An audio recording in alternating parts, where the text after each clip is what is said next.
प्राणापान व्यानेभ्य इदन्नममे।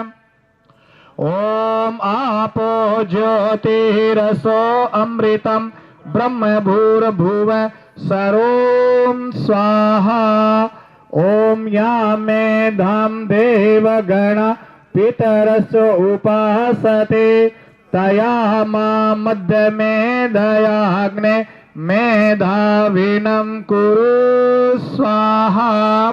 ओम विश्वानि देव सवितर्दुरितानि परासुव यद्भद्रं तन्न आसुव स्वाहा।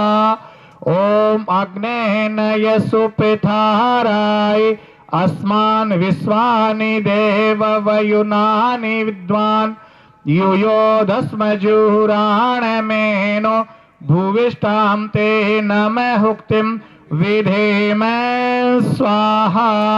ओम भूर्भुवः स्वः तत्सवितुर्वरेण्यं भर्गो देवस्य धीमहि धियो यो न प्रचोदयात् स्वाहा। ऐसा तो नहीं है, लेकिन गायत्री मंत्र का जो भाव बनता है ना, इस गायत्री मंत्र में परमपिता परमात्मा से उस चीज की कामना की गई, वो चीज मांगी गई जो चीज संसार में मनुष्यों के लिए सबसे महत्वपूर्ण है। बुद्धि, बुद्धिर्यस्य बलम तस्य, जहां बुद्धि है वहीं तो बल है। तो गायत्री मंत्र में जो कहते हैं हम उसका अर्थ से चिंतन करेंगे। एक बार बिल्कुल सीधे बैठेंगे, हाथ जोड़ लेंगे, मेरे साथ बोलेंगे आंखें बंद। हे सर्व रक्षके प्राणों से प्यारे दुख हरता सुख प्रदाता संसार के निर्माता वर्ण करने योग्य तेज स्वरूप देवों के देव परमेश्वर, मैं आपका ध्यान करता हूँ। आप अपने तेज से मेरी बुद्धि को सन्मार्ग पर चलाइए, वेद मार्ग पर चलाइए। अगर हम चाहें और प्रयास करें तो संसार की कोई भी ताकत हमें स्वस्थ रहने से, प्रसन्नचित रहने से, महान बनने से नहीं रोक सकती। ओम ओम ओम। इस प्रकार से बैठ करके हम गायत्री मंत्र का अर्थ से ही चिंतन करते हैं ना, तो हमारा आत्मिक बल बढ़ता है और हमें पता चलता है कि हम परमपिता परमात्मा की सबसे भूर्भुवः स्वः तत्सवितुर्वरेण्यं भर्गो देवस्य धीमहि धियो यो न प्रचोदयात् स्वाहा। और लगा देंगे लकड़ी। ओम भूर्भुवः स्वः तत्सवितुर्वरेण्यं भर्गो देवस्य धीमहि धियो यो न प्रचोदयात् स्वाहा। ओम अग्निमींडे पुरोहितं यजस्व देवमृतजं होतारतं धातमं स्वाहा। ओम सहनः पितेव सुनेव अग्ने सुपायनो भवस्तस्वान स्वस्तये स्वाहा। धन्यवाद आपका। भर्गो देवस्य धीमहि धियो यो न प्रचोदयात् स्वाहा। ओम अग्निमींडे पुरोहितं यजस्व देवमृतजं होतारतं धातमं स्वाहा। ओम त्र्यंबकं यजामहे सुगंधिं पुष्टिवर्धनम् उर्वारुकमिव बंधनात् मृत्योर्मोक्षयमामृतात् स्वाहा।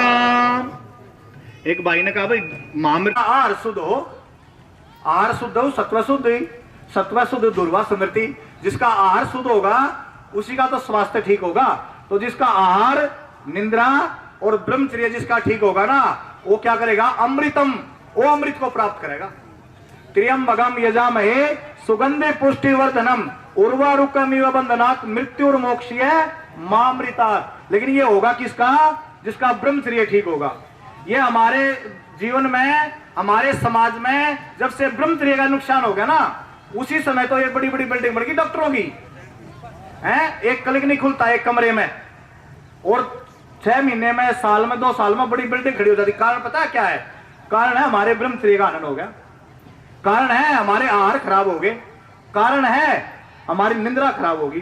तो हम समय पर सोएं, अच्छा खाएं, हैं? हमारा ब्रह्मचर्य ठीक हो। गृहस्थ आश्रम मात्र संतान उत्पन्न करने के लिए है, उत्तम संतान का निर्माण करने के लिए, ऐसी संतान का निर्माण करने के लिए जिस संतान को पाकर के हमारा कुल धन्य धन्य हो जाए, हमारे माता पिता धन्य धन्य हो जाए, ऐसी संतान का निर्माण करके दिखाएं हम गृहस्थाश्रम में। तब तो है भाई, यहाँ गृहस्थी है भाई, उत्तम संतान निर्माण कर दिया भाई। खोखर गोद का नाम जो ना चमका दिया भाई, हैं? जाट कुल का नाम चमका दिया सारे संसार में। तो आहार, निंद्रा और ब्रह्मचर्य ये हमारा शुद्ध हो, तब बनेगा त्र्यंबकम यजामहे सुगंधिम पुष्टिवर्धनम और उर्वारुकमिव बंधनात्। तब हमारे अंदर से खुशबू आई खरबूजे जैसी, और तब हम 100 वर्ष की आयु से ज्यादा जिएंगे। और कहते ना, पका हुआ खरबूजा जैसे स्वयं छोड़ दे डाली को, हे ईश्वर हम छोड़ के जाए इस दुनिया मत वाली को, इसी प्रकार से।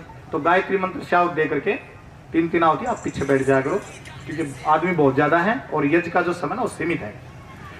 ओम भूर्भुवः स्वः तत्सवितुर्वरेण्यं भर्गो देवस्य धीमहि धियो यो न प्रचोदयात् स्वाहा। ओम अग्निमीडे पुरोहितं यजस्वदेव मृत्यजं होतारतं धातमं स्वाहा। ओम त्र्यंबकं यजामहे सुगंधिं पुष्टिवर्धनम् उर्वारुकमिव बंधनात् मृत्योर्मोक्ष्यमामृतात् स्वाहा। धन्यवाद आपका। हैं उनमें से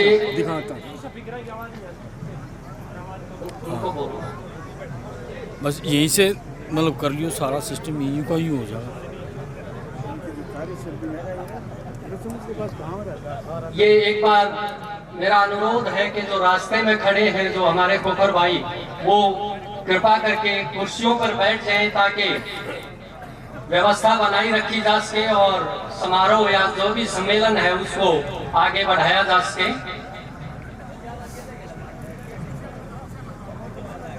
जो समारोह है इसमें हमने कुछ समिति ने एक निर्णय लिया है कि कुछ गेस्ट ऑफ ऑनर होंगे जो अध्यक्ष जी को सहयोग करेंगे मंच पर।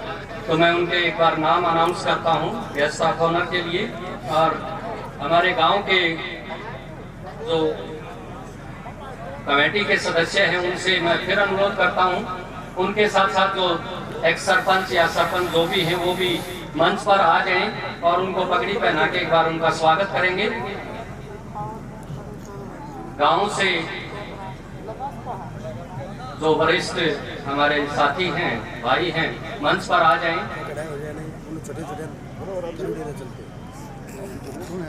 सबसे पहले दुराराम जी राजस्थान से जो वरिष्ठ जज हैं उनसे मैं अनुरोध करूंगा कि वो एक बार मंच पर आए। सदस्यों से एक विशेष वो थी कि भाई मैं गांव में रुकूंगा, मैं कहीं किसी शहर में किसी रेस्ट हाउस में नहीं रुकूंगा, गांव में रुकूंगा, यहीं खेतों में घूमूंगा, यहीं का खाना खाऊंगा। और मुझे 1-2 दिन आए हुए हैं, रुके हुए हैं, इसलिए मैं इनका तहे दिल से अपने गांव की तरफ से, अपनी तरफ से धन्यवाद करता हूं पंचशाला गांव में पहुंचने पर। और इनसे अनुरोध करता हूं कि ये मंच पर आसन ग्रहण करें। नहीं, जब वो मंच पे आएंगे तभी उनके बारे में बात ज्यादा करेंगे। लेकिन मैं दूसरे जो हमारे आज के गेस्ट ऑफ ऑनर हैं उनको, रणबीर सिंह जी खोखर हैं, ये रिटायर्ड स्क्वाड्रन लीडर हैं, इनसे अनुरोध करूंगा कि ये मंच पे आए और अपना स्थान ग्रहण करें। कमेटी के अनुशासित सदस्यों से मेरी प्रार्थना है कि वो मंच के पास जाएं, सीढ़ियों तक जाएं और उनको अपने साथ आसन तक लेके आएं। श्री रणबीर सिंह जी खोखर,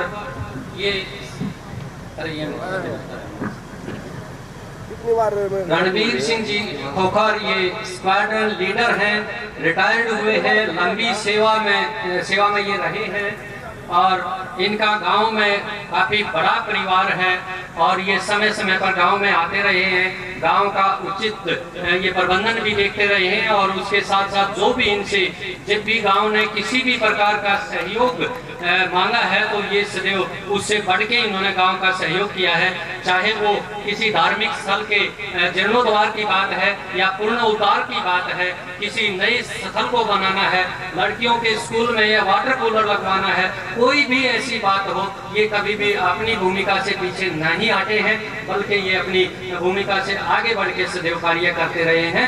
रणबीर सिंह जी खोखर जी का मैं तहे दिल से स्वागत करता हूं और समिति सदस्यों से अनुरोध करता हूं कि वो उनको उनका यथास्थान जो है वो ग्रहण करवाएं।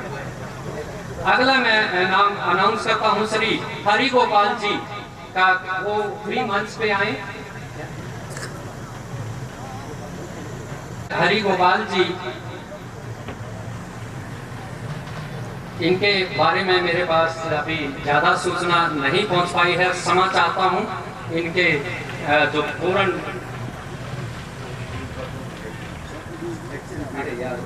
ये एक्शन है PWD V&R के और डिडवाना राजस्थान में है, ये बड़ी दूर से चल के आए हैं और इनका भी स्वागत है। समिति सदस्यों से अनुरोध वो इनको साथा बैठ करें और इनका जो स्थान है उस पे इनको विराजमान करवाएं। गांव की तरफ से हरि गोपाल जी का स्वागत। और अब हमारी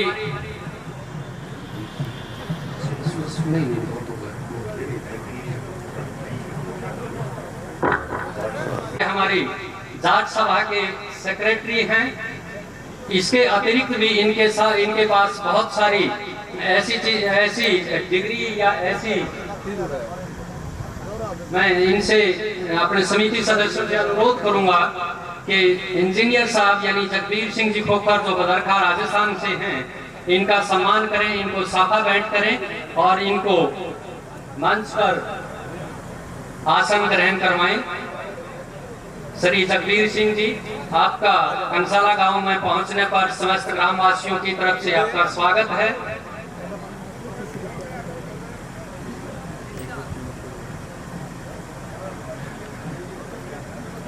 मैं आप जोर से तालियां बजाकर उनका स्वागत करें।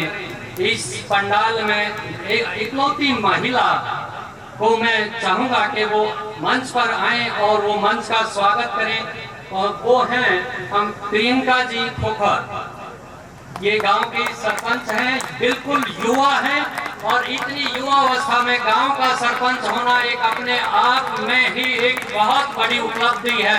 आप इससे सोच सकते हैं, मान सकते हैं कि इस आयु में यदि एक गांव किसी को सरपंच बनाता है तो उसके अंदर कितनी प्रतिभा होगी। तो ऐसी प्रतिभा का सम्मान करते हुए मुझे बड़ी खुशी हो रही है। बिल्कुल ये हमारे कंसाला गांव के लिए गौरव की बात है।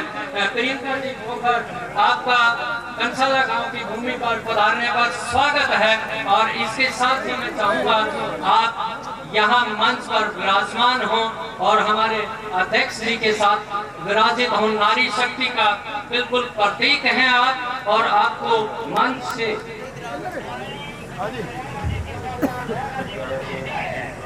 बहुत से गांव से हमारे खोखर भाई आए हैं, लेकिन कार्यक्रम की व्यस्तता की वजह से हम उनके नाम अनाउंस नहीं कर पाए हैं।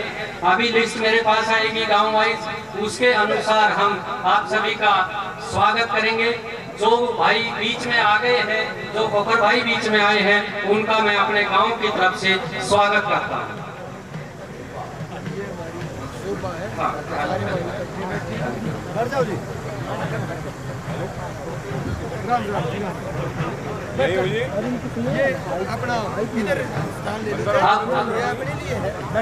एक निवेदन, थोड़ा सा व्यवस्था में व्यवधान। एक निवेदन मेरा कि जो भाई ये अब इस कार्यक्रम का आगे बढ़ते हैं कार्यक्रम में, मंच पर उपस्थित हैं आज के अध्यक्ष और उनके साथ जो हमारे गेस्ट ऑफ ऑनर बैठे हैं, इनसे अनुरोध करूंगा कि वो एक बार सरस्वती माँ, जिसको हम पूजनीय मानते हैं, ज्ञान की देवी होती है, कोई भी कार्यक्रम जब तक उसके सामने दीप प्रज्वलित नहीं होता, दीप नहीं लगाया जाता, तब तक कोई भी कार्य संपूर्ण होने की आशा धूमिल हो जाती है। इसलिए मैं चाहूंगा कि कमेटी के कुछ सदस्यगण साथ मिलके अध्यक्ष महोदय और हमारे गेस्ट ऑफ ऑनर हैं जो, उनके साथ मिलके सरस्वती माँ के सामने दीप प्रज्वलित करवाएं।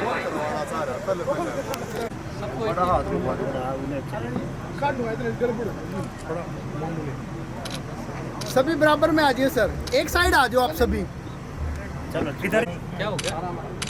गुजरे गाय से आहिस्ता ले जाए। एक मिनट ना सर जी, आप सारे इधर से आ जाओ, इधर से एक और बैकअप हो दो। एक सर, थैंक यू सर। यो काम करने दो, मन समझाई था कि खाने पर बहुत बेचल लाइक ये तो हो दो। आ जाओ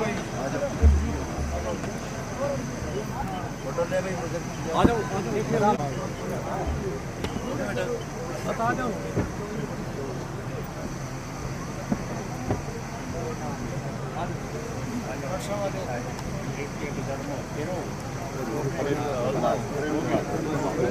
गए वो कम पड़ लेगा भाई, गए 4 दीप प्रज्वलन के बाद मैं महेंद्र सिंह जी चाहूंगा अध्यक्ष जी अधिकार हैं, उनसे मैं एक रिक्वेस्ट करूंगा। हमारे गांव के कुछ खोखर भाई शहीद हुए हैं, देश के लिए उन्होंने अपनी जान अर्पित की है, किसी युद्ध में, किसी सीमा पर, किसी ने समाज सेवा में, तो ये बिल्कुल पास में स्मृति के लिए उनके तस्वीर हमने स्थापित। शहीदों को पुष्प अर्पित करें, उन पे फूल मालाएं चढ़ाएं। और मैं कमेटी सदस्यों से, गांव के वरिष्ठ व्यक्तियों से भी मैं कहना चाहूंगा कि वो इनका सहयोग करें। जो हमारे आज के गेस्ट ऑफ ऑनर हैं, उन सभी से चाहूंगा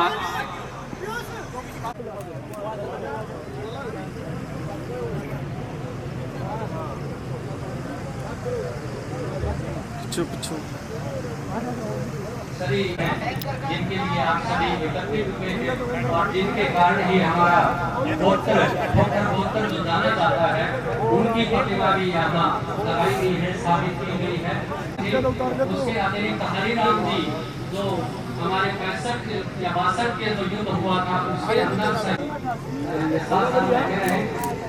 जब ये कार्यक्रम थैंक यू जी। हो रही है और इसको व्यवस्थित करना हमारे लिए बहुत आवश्यक है।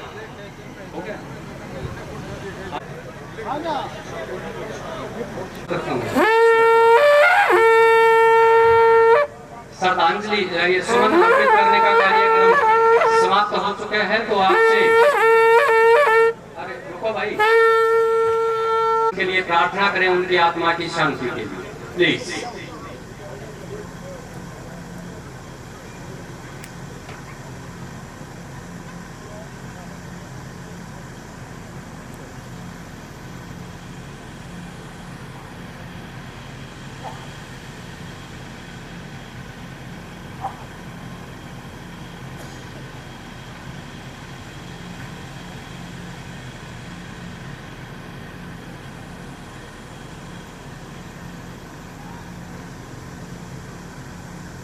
Thank you.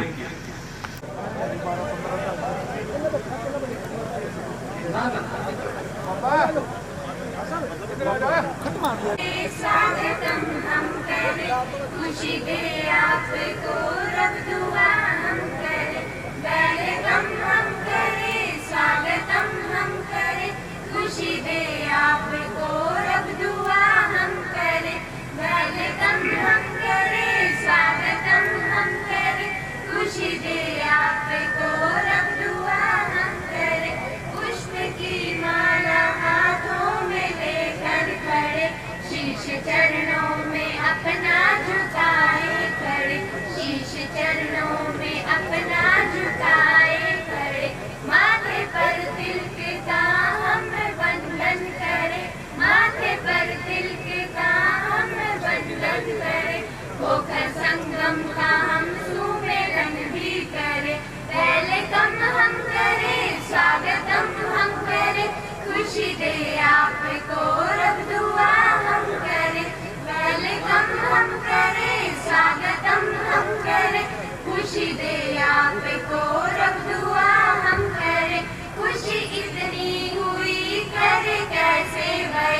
कब से पल के बिछाए बैठे हम यहाँ, कब से पल के बिछाए बैठे हम यहाँ।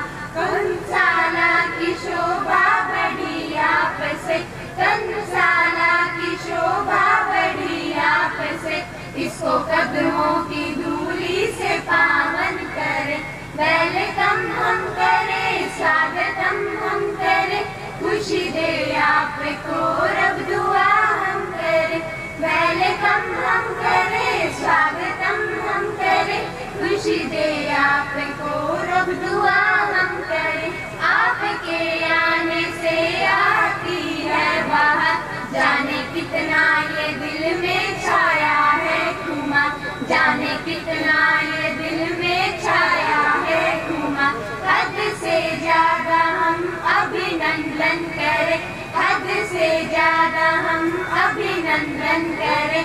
टीम NIC की ये उमंग ये भरे। वेलकम हम करें, स्वागतम हम करें, खुशी दे आपको रब दुआ हम करें। ला ला ला ला ला ला ला ला ला ला ला।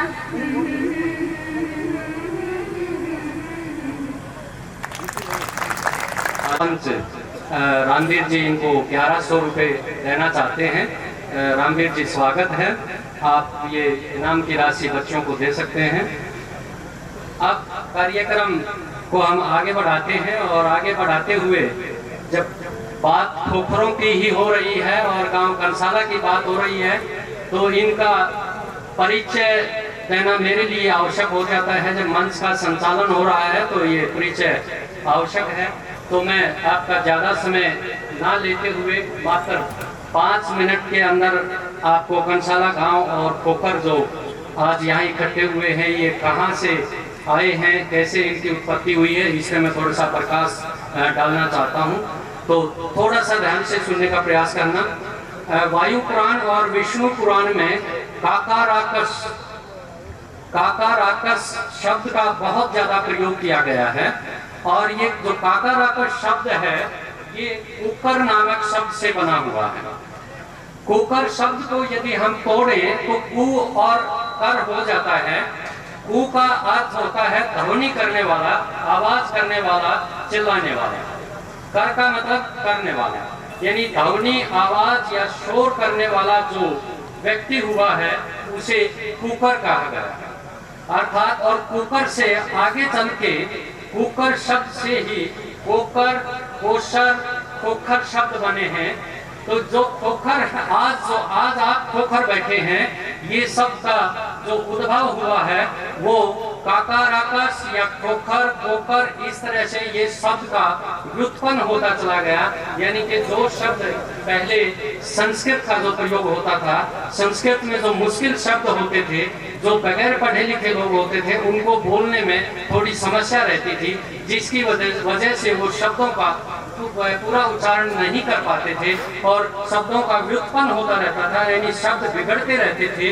और उसी के कारण ये बिगड़ते बिगड़ते पहले काकार से कुकर हुआ, कोकर हुआ, कोशर हुआ, शोषर हुआ और अंत में जाके ये खोखर बना है। मैं फिर एक बार आपको बताना चाहूंगा कि अगर कुकर शब्द का हम संधि विच्छेद करें तो कु जमा में कर हो जाता है। कु का अर्थ होता है ध्वनि करने वाला, चिल्लाने वाला, बोल के बताने वाला। कर का मतलब होता है ये कार्य करने वाला। अर्थात आप सभी जो यहाँ बैठे हैं वो ऐसे समुदाय से जुड़े हुए हैं जिसने इस धरा पे, इस धरती पे, इस आसमान के नीचे सबसे पहले बोलने का प्रयास किया या स्पष्ट रूप से बोल के जिसने पहले बताया। मानव सभ्यता आप सभी जानते होंगे।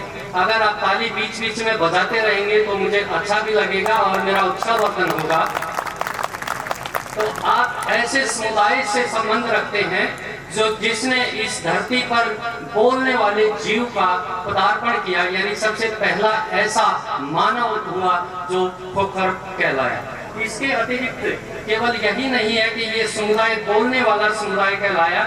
यदि इस शब्द की यानी कुकर शब्द की अगर हम और अधिक व्याख्या करें तो इसके बहुत सारे ऐसे समानार्थक शब्द हैं, जैसे कुकर, खोखपुर, खोखुर, खोखर, शद्रोक, शोसुर, सुसुर, ये शब्द सारे ऐसे शब्द हैं जो संस्कृत के शब्द हैं, लेकिन इन सब का अगर हम अर्थ निकालें, इन सब का अर्थ एक ही बनता है।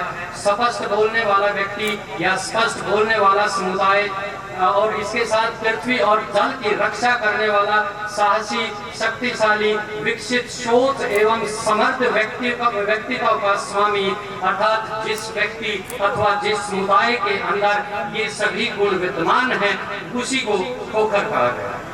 तो आप अपने आप को सोच सकते हैं कि आपके अंदर कितने गुण समाहित हैं, यानी आप ही इस धरा पर सबसे पहले स्पष्ट बोल रहे हैं। आपसे पहले कोई बोलने वाला व्यक्ति यहाँ पर नहीं था।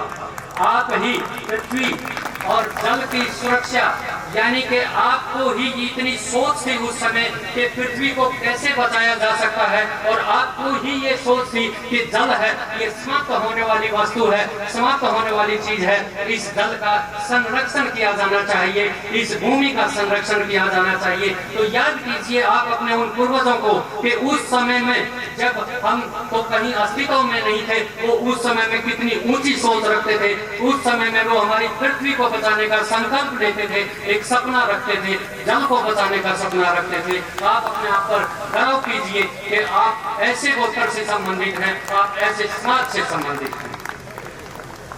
ये इतिहास में या इनका गुणगान ना हुआ हो, ये जहां भी रहे, क्योंकि पहले सभी ये भ्रमणकारी होते थे, कबीलेवासी होते थे, लेकिन ऐसा नहीं था कि ये कभी भी लाइमलाइट में ना रहे हों। ये जहां भी रहे, जिस क्षेत्र में भी रहे, ये अग्रणी रहे। आप देखिएगा इनकी भागीदारी राजकाज में इतनी ज्यादा रही, ये आज ही राजकाज में, अभी मैंने बताया कि मैडम सरपंच बैठी हैं, हमारे में बहुत से विधायक बैठे हैं, हमारे में बहुत से चेयरमैन भी बैठे हैं। ये आज नहीं है, ये उस समय महाभारत काल में भी ये राजकाज में हिस्सा रखते थे। उससे भी पहले इनके अपने राज्य थे। तो ये मैं 2-3 चीजें और बताता हूँ इनमें। इनकी राजकाज की भागीदारी, खोखरों का महाभारत काल में भी एक कुकुर राज्य, चंद्रवंशी राज्य होता था। गर्व कीजिए अपने आप पे कि आपका चंद्रवंशी राज्य होता था। महाभारत काल में जो कुकर थे उनको नागावंशी राजा कहा जाता था। आज जो हम खोखर हैं, उस समय में इनको नागावंशी राज्य होता था उस टाइम, और इनके राजा होते थे अपने। इसके भी अतिरिक्त ये जो खोखर जो हमारे गोत्र है, ये सदैव थोड़ा सा खूंखार प्रवृत्ति के रहे हैं। इसे आप अन्यथा ना लें, ये खून की बात होती है। ये खूंखार जाति रही है, खूंखार गोत्र रहा है, सदैव युद्धरत रहे हैं। इनका प्रमाण तो आज भी आपके समक्ष है कि ये सदैव युद्धरत रहे हैं, और विजय हासिल करने के लिए, विजय इनका एकमात्र मकसद रहा है।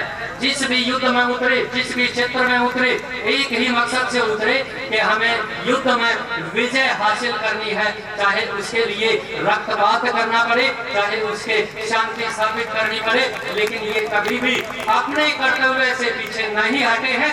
यही कारण रहा है कि महाभारत काल से लेके आज तक खोखरों का एक चंद्र राज रहा है। चाहे ये राजा रहे हों, चाहे ये प्रजा रहे हों, चाहे ये किसी भी समय में कैसे भी रहे हो, लेकिन ये कभी दबे कुचले नहीं रहे हैं। जब भी ये आगे आए हैं, ये बिल्कुल सीना ठोक के आगे आए हैं, और इन्होंने अपना पतंग लहराया है और दिखाया है कि हाँ, वाकई हम खोखर हैं, और केवल हम खोखर हैं। इसी के साथ में आपको आपके खोखरों की 2-3 और चीजें बताना चाहूंगा। खोखर युधिष्ठिर काल में, युधिष्ठिर महाभारत काल से भी पहले होते थे, महाराजा होते थे। तो उस समय में भी युधिष्ठिर का जब राज तिलक हुआ था, तो उन्होंने 17 जाट राजाओं को आमंत्रित किया था। अपने राज तिलक के समय 17 जाट राजाओं को आमंत्रित किया था, और उनमें खोखर प्रमुख थे। उन राजाओं में खोखर प्रमुख थे। इसी प्रकार से एक बार जो उस समय के राज्य होते थे, राजा होते थे, उन्होंने एक बड़ी सेना बनाई दूसरे शत्रुओं से लड़ने के लिए, जिसके अंदर 70 जाट गोत्रों को शामिल किया गया। इस बात को आप ध्यान से सुनिएगा, बार बार हर जगह पे आपको शायद ना मिले। एक गुर्जर सेना बनाई गई। उस गुर्जर सेना के अंदर 70 जाट राजाओं को, नेताओं को शामिल किया गया। और आपके लिए सम्मान की बात है कि उस सेना का सेनापति खोखरों को बनाया जाए। धर्मशाला गांव में जो एकत्रित हुए हैं, आज कोई आप मामूली इंसान नहीं है, आप प्राचीन काल से ही बहुत बड़े योद्धा रहे हैं, बहुत बड़े व्यक्तित्व के समाज में रहे हैं। और ये खोखर केवल आज जो 3-4 राज्यों में है, ये प्राचीन काल में ऐसे नहीं थे। ये समय समय पर भ्रमणकारी रहे हैं। और अनेक जो प्राचीन साहित्य हैं, अभिलेख हैं, भिन्न भिन्न जो साहित्य हैं, अगर उनकी हम बात करें तो उनमें उल्लेख किया गया है कि खोखरों का अपना देश होता था, जिसे कुकर देश कहा जाता था।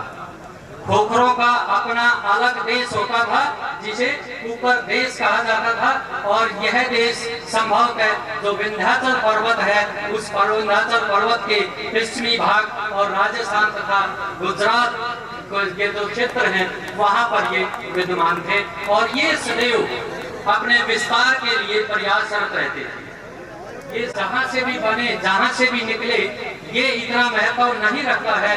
लेकिन आज अगर खोखरों की हम बात करें तो खोखर भले ही मध्य एशिया से उदित हुए हैं, लेकिन वर्तमान में इनका जमावड़ा पंजाब, हरियाणा, उत्तर प्रदेश, राजस्थान और मध्य प्रदेश में सबसे ज्यादा है। इसके अतिरिक्त इस्लाम धर्म को हमारे बहुत सारे जो खोखर भाई हैं, उन्होंने इस्लाम धर्म को धारण किया हुआ है। जैसे बहुत से भाइयों ने खोखर ये हिंदू धर्म को धारण किया है, ऐसे ही हमारे मुसलमान भाई भी कई देशों में पाए जाते हैं। भारत से लगते हुए अगर अविभाजित भारत की बात करें तो विभाजन के पश्चात जितने भी उसमें से देश बने हैं, सभी के अंदर खोखर भाई पाए जाते हैं। इनमें से पाकिस्तान के अंदर बलूच क्षेत्र जो भी है, वहाँ आज जो बलूच पाए जाते हैं, वो सभी के सभी खोखर ही हैं। अफगानिस्तान में कम मात्रा में पाए जाते हैं, इराक में भी बहुत सारे खोखर पाए जाते हैं। तो खोखर केवल भारत के अंदर ही नहीं, आसपास के जो देश हैं हमारे, उनके अंदर भी इनकी विद्यमानता देखी जा सकती है। पंजाब के अंदर खोखर भाई, खोखर के नाम पे गुरु गोविंद के एक खास शिष्य होते थे, जिनका नाम रूपचंद जी था। उन खोखर, रूपचंद जी खोखर के नाम पर वहां पर पंजाब के अंदर भटिंडा के पास रूपा गांव भी है। तो ये खोखरों की महानता है कि उनके नाम के ऊपर गांव के नाम रखे जाते हैं। आप अपने आप पे किसी भी हालत में गर्व कर सकते हैं, कह सकते हैं कि हाँ, हम खोखर हैं। इसी प्रकार अगर राजस्थान की बात करें तो राजस्थान के सीकर जिले के कनवत गांव में आज भी एक किला है, जिसकी जो आज अपनी पहले की अवस्था में तो शायद नहीं है, लेकिन आज भी वो किला है। और आप फख्र कर सकते हैं कि वो किला खोखरों की राजधानी होता था।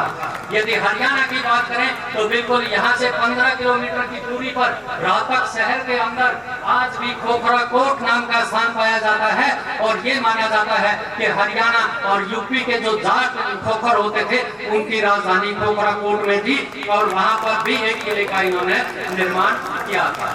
खोखरों ने ऐसे ही नाम नहीं कमाया है। बहुत सारे जो उस समय के जो सबसे खतरनाक राजा होते थे, जिनमें मोहम्मद गजनी को हराया खोखरों ने, और उससे जो सोमनाथ के मंदिर को तोड़ के बिल्कुल नष्ट करके और वहाँ की संपत्ति, हमारे भारत माता की संपत्ति को लूट के जब वो वापिस गजनी की तरफ प्रस्थान कर रहा था, तो रास्ते में खोखरों ने उसको रोका और उसको लूटा और उसको घायल किया। लेकिन अफसोस के खोखर उसको मौत के घाट नहीं उतार सके। लेकिन उसके पश्चात जब मोहम्मद गोरी, जो भारत पर 17 बार आक्रमण कर चुका था, मोहम्मद गोरी को उन्होंने अपना निशाना बनाया। और मोहम्मद गोरी जब वापस लौट रहे थे भारत पे आक्रमण करने के पश्चात, जब भारत से लौट रहे थे, तो खोखर कबीला ही ऐसा था जिसने उसका सामना किया। और हमारे जो रामलाल जी खोखर हैं, इन्होंने सन 15 मार्च 1205 हमारे लिए ये यादगार का डेट होनी चाहिए, तिथि होनी चाहिए। 15 मार्च 1205 को रामलाल जी को ने उनका सिर धड़ से ये इधर आपके समक्ष जो मंच पे उनकी प्रतिमा स्थापित की गई है, इन्होंने ही खोखर समाज के लिए, खोखर समाज को बढ़ावा देने के लिए मोहम्मद गोरी का सिर धड़ से अलग कर दिया था।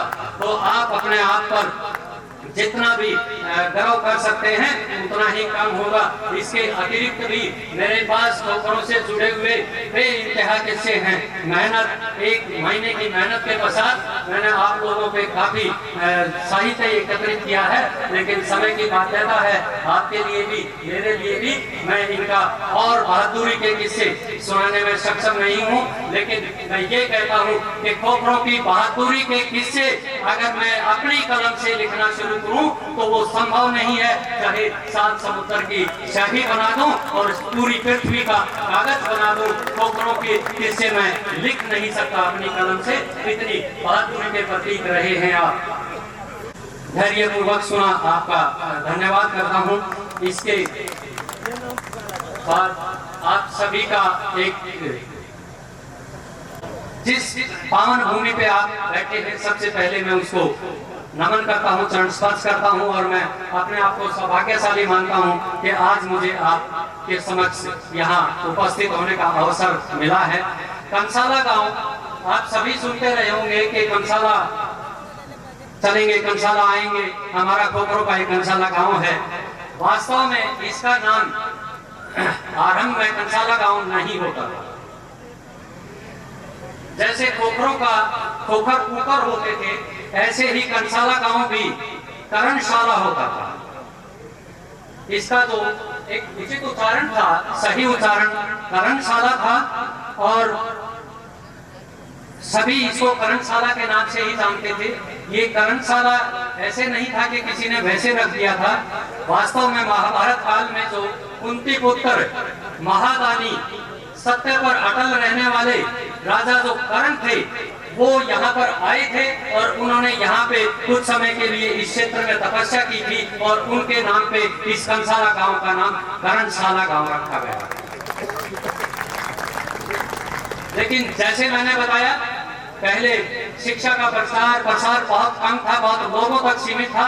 करणशाला लिखना और उन लोगों के लिए इसका उच्चारण करना बड़ा मुश्किल था और धीरे धीरे करणशाला से ये इसका थोड़ा सा व्युत्पन्न हुआ, यानी कि ये नाम बिगड़ा और ये का नाम कंसाला बन गया। तो इस प्रकार से इसका जो नाम है वो वास्तविक नाम करणशाला है, लेकिन वर्तमान में इसको कंसाला नाम से ही जाना जाता है। ये कंसाला गांव जहां आप आज स्थापित देख रहे हैं, ये प्राचीन काल में यहाँ पर नहीं था। ये हमारे गांव से 1-1.5 किलोमीटर मोरखेड़ी जो गांव है उसकी सीमा के पास एक स्थान है, बुरडे नाम का स्थान है। ये आरंभ में कंसाला गांव वहां पर बसाया गया, लेकिन कोई प्राकृतिक विपत्ति आई और पूरा का पूरा गांव समाप्त हो गया। बस कुछ ही व्यक्ति वहां से बचे, बाकी गांव जमींदोज हो गया। अगर आप वहां जाके आज भी अगर खुदाई करें तो वहां एक प्राचीन गांव निकलता है और वहां पर बहुत सारी ऐसी चीजें मिलती हैं जिससे हमें पता लगता है कि ये कंसाला गांव यहाँ पर होता था। और वैसे भी बुरड़ का मतलब उजड़ा हुआ होता है, जो बुरड़ होता है उसका अर्थ भी उजड़ा ही हुआ होता है। शायद हमारे पूर्वजों ने उस क्षेत्र का नाम भी बुरड़े इसी कारण से रखा है। वहां से जो बचे हुए लोग थे वो बुरड़ों से उठ के बच के, और जो हमारा 1-1 किलोमीटर सोनीपत रोड पे थली है, अब तो वहाँ इतने ऊंचे टीले नहीं रहे, पहले रेत के बहुत ऊंचे टीले होते थे। उस स्थान पे गए और वहाँ पे बसने का प्रयास किया, किंतु वहाँ पे वो अपना जीवन यापन नहीं कर पाए क्योंकि वहाँ पर पानी की कोई उचित व्यवस्था नहीं थी। उसके बाद वहां से हमारा गांव उठा और जो वर्तमान स्थिति है यहाँ पर आके इस गांव का निवास हुआ। यहाँ पे ये गांव लोगों ने बसाया। ये जो गांव था इसके बसने का प्रमुख कारण यहाँ पे एक ही है, प्रमुख कारण एक ही है। यहाँ एक बहुत ऊंचा टीला है जो आज भी हमारा पुराना गांव उस ऊंचे टीले पर ही बसा हुआ है। उसके अतिरिक्त इस गांव के बिल्कुल बाहर रोड के साथ एक बहुत बड़ा तालाब होता था से हम जब छोटे थे और अभी तक भी बड़े जोड़ के नाम से जानते हैं। ये बड़ा जोड़ पूरे गांव को पानी की सप्लाई करता था, यानी कि इसी बड़े जोड़ से सारा का सारा जो गांव था वो खाने और पीने के लिए पानी इसी जोड़ का प्रयास करता था। और कमाल की बात देखिए, उस समय के बुजुर्गों की सोच देखिए कि वो उन्होंने जब गर्मियों में, क्योंकि पहले अकाल ज्यादा आते थे, जब गर्मियों में तालाब का पानी सूख जाता था तो उन्होंने इतने बड़े जोड़ को, जो कंसाला के जो हमारे भाई हैं, हमारे चाचा ताऊ, उनको पता है ये जोड़ कितना बड़ा होता था। मुझे लगता है शायद 1 किलोमीटर के आसपास के क्षेत्र में ये फैला हुआ था। इस तालाब को पक्का किया उस समय में। इस तालाब की तली पक्की थी और उसकी तली में जो जिन ईंटों का प्रयोग किया गया था, उन ईंटों का साइज एक गुना में 1 फुट का, यानी 12 इंच से और 18 इंच का था। आप सोच सकते हैं उस समय के जो हमारे दादा परदादा या उनके दादा परदादा थे, उनकी सोच कैसी थी। वो ईंटें, पक्की ईंटों से बना हुआ तालाब आज भी विद्यमान है गांव में। अगर आप देख सकें तो जाते हुए उसको जरूर देखना। तो उन बुजुर्गों को मैं सलाम करता हूं जिन्होंने उस समय में ऐसी सोच रखी। लेकिन अभी तक मैं ये नहीं बता पाया कि इस गांव का सबसे बड़ा आदमी, यानी ये करणशाला गांव किसने बसाई। आप लोग बिल्कुल उत्सुक होंगे ये जानने के लिए। ये कितना ऑथेंटिक है मैं तस्दीक नहीं कर पाता हूँ, लेकिन जो सोर्सेज मेरे पास हैं उनके अनुसार सबसे पहले कंसाला गांव केशव नाम के पूर्वज थे और उन्होंने इस गांव को बसाया था। और ये जो केशव नाम के आदमी थे या हमारे पूर्वज थे, इन्होंने 1030 संवत में इस गांव को बसाया। और आज जो संवत चल रही है वो 2079। आप अंदाजा लगाइए कि आज ये गांव, हमारे इस कंसाला गांव की आयु क्या होगी। 1049 साल का आज ये कंसाला गांव है। आज जिस कंसाला गांव में आप उपस्थित हैं, पधारे हैं, उस गांव की आयु 1049 वर्ष है। इस मंच पर उपस्थित जो हमारे अध्यक्ष महोदय हैं, इनकी आयु 95 वर्ष है। अगर इस 95 वर्ष को आप कितने से गुणा करेंगे, 1000 वर्ष जब बनेंगे, आप सभी जानते हैं एक पीढ़ी अधिकतम 100 साल की होती है। तो गुणा कीजिए कि हमारा गांव कितनी पीढ़ी पुराना गांव हो चुका है।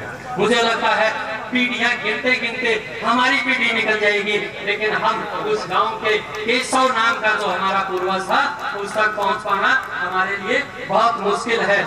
इस गांव की नींव जिस दिन रखी गई थी, कंसाला गांव की नींव जिस दिन रखी गई थी, उस दिन भीति चैत्र यानी चैत्र मास था और उस दिन पंचमी थी और वार बुधवार था। आप नोट कर लीजिए, जो भाई बैठे हैं जिसके पास कलम कागज हो वो नोट कर लीजिए।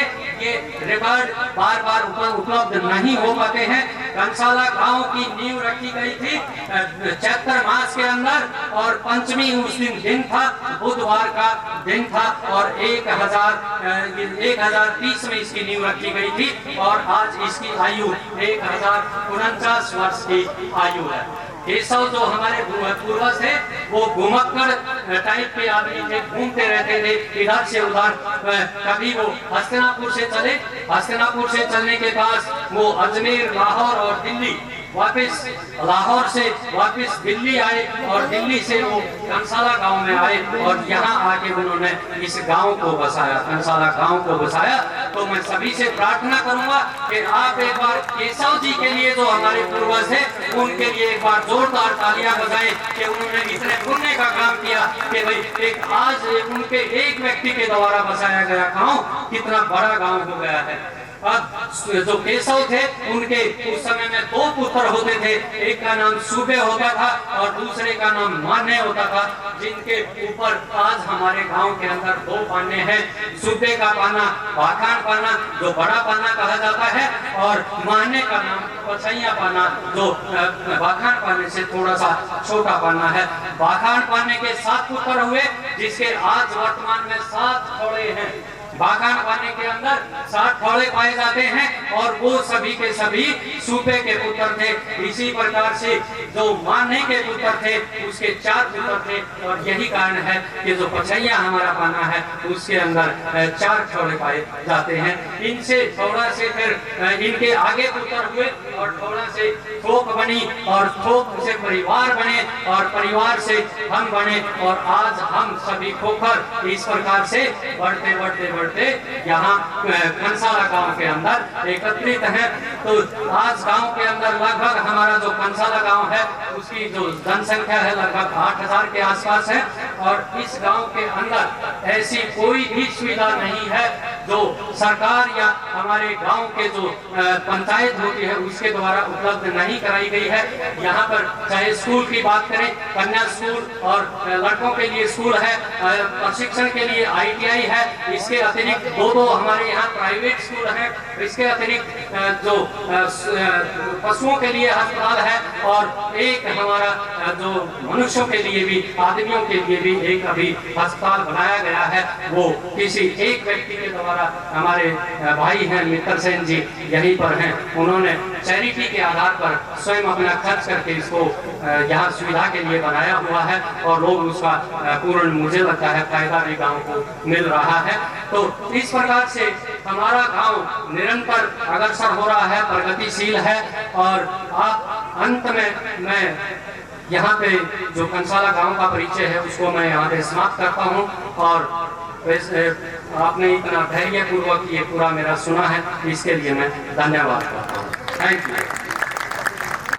इसलिए ये बीच में मेरे सहयोगी हैं बार बार बोल तो रहे थे, आप सभी बहुत दूर दराज के गांव से आए हैं, भोजन की व्यवस्था बिल्कुल पास में स्कूल में की गई है, तो आप साथ साथ ये यहाँ से फंक्शन चलता रहेगा, उसके साथ साथ आप भोजन भी करते रहें। तो आपसे मेरा अनुरोध है पूरे गांव की तरफ से कि आप साथ साथ कृपा करके भोजन भी लेते रहें। बिल्कुल ये साथ में रास्ता है, यहाँ से निकलते ही आपके भोजन की व्यवस्था गांव ने की है, तो कृपा करके आप साथ साथ भोजन भी ग्रहण करते रहें। इसी के साथ में हमारे आज के फंक्शन में, आज के इस सम्मेलन में जो साथी या जो भाई हमारे पहुंचे हैं उनके एक बार मैं नाम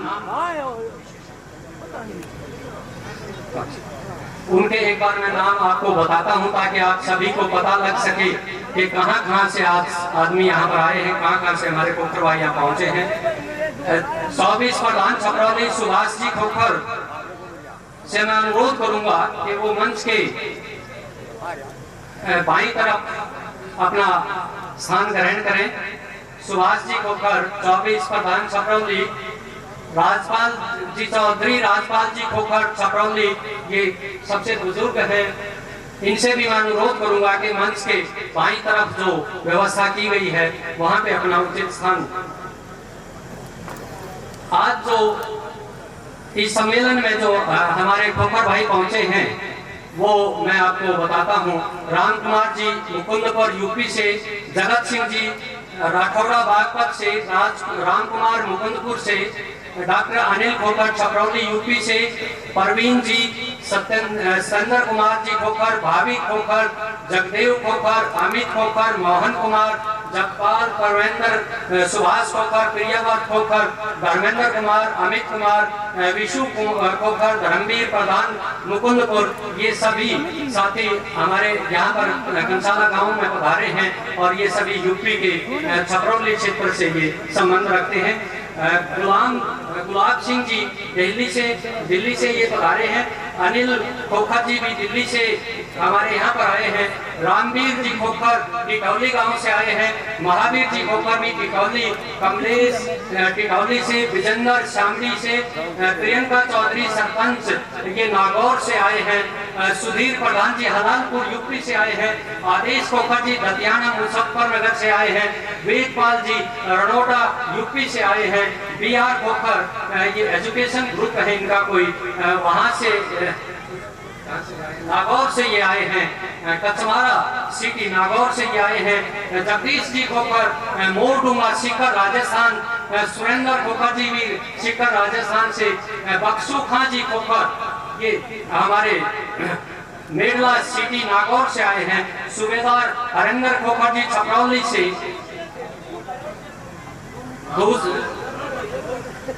दाजराम खोखर जी घासीपुरा से, घासीपुरा होगा शायद मुझे लगता है, सतबीर प्रधान जी, मुरारी लाल जी और हरस्वरूप जी बापोड़ा गांव, कृष्ण लाल जी, कमलेश जी सीकर से, विक्रम सिंह जी खोखर घोड़ा परिवार छपरौली से, राजपाल जी खोखर छपरौली से।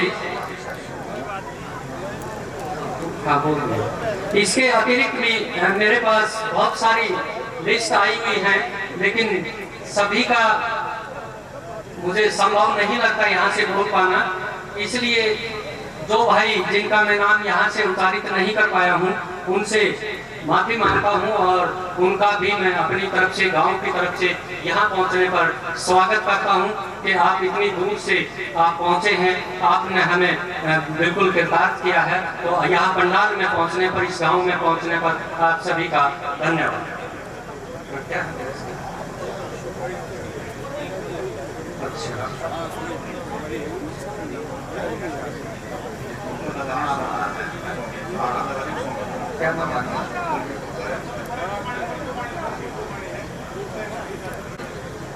मैं अभी तक मैंने आपको प्रोग्राम के तहत बोल के बताया है, अब आपको हम गांव के एक बार दर्शन कराते हैं, यही पंडाल में ही आपके दर्शन होंगे। तो मैं अनुरोध करूंगा कि गांव की जो हमने डॉक्यूमेंट्री तैयार की है, एक बार वो डॉक्यूमेंट्री चलाई जाए ताकि सभी साथी हमारे गांव की जो प्रमुख चीजें हैं, प्रमुख स्थल है, उनसे वाकिफ हो सके। Documentary please.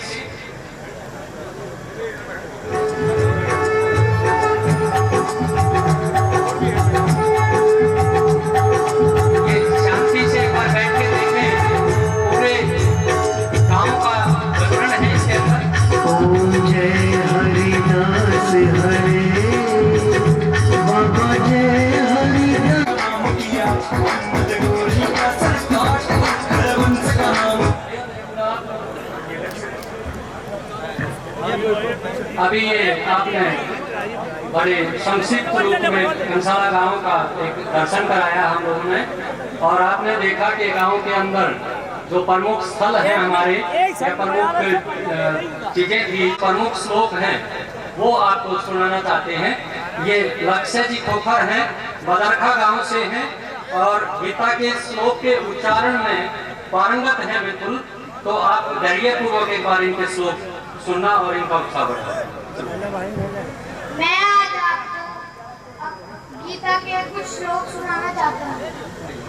एवं सततयुक्ताये भक्ता स्वां पर्युपासते ये चाप्यक्षरमव्यक्तं तेषां के योगवित्तमं मय्यावेश्य मनो ये मां नित्ययुक्ता उपासते श्रद्धया पर्योपेतास्ते मे युक्तं मां ये चाक्षरमनिर्देश्यमव्यक्तं पर्युपासते सर्वत्रागं चिन्तं च कूटस्थं ध्रुवं सन्नियम्येन्द्रियं ग्रामं सर्वत्र समुद्रयात् ते प्राप्नुवन्ति मामेव सर्वभूतैः रता क्लेशोदिक्तरस्तेषाम् अव्यक्ताचेतसाम् अव्यक्ताय गतिर्दुःखं देयवद्भिरवाप्यते ये तु सर्वाणि कर्माणि मयि सनश्य समत्परा अनन्येवेन योगेन माध्यायन्ति उपासते अतः चित्तं समाधातु नाशक्रोषि मयि स्थिरम्